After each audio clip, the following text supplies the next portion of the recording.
Ну вот еще один камин. Разновидность камина. Правда, недоделаны. Ну как заказывали. Вот такой вот камин.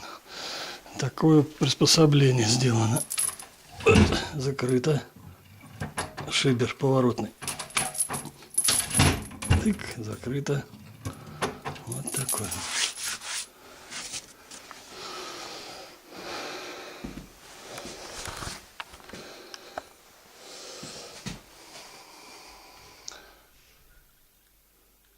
Вот такие вот у нас камины получаются.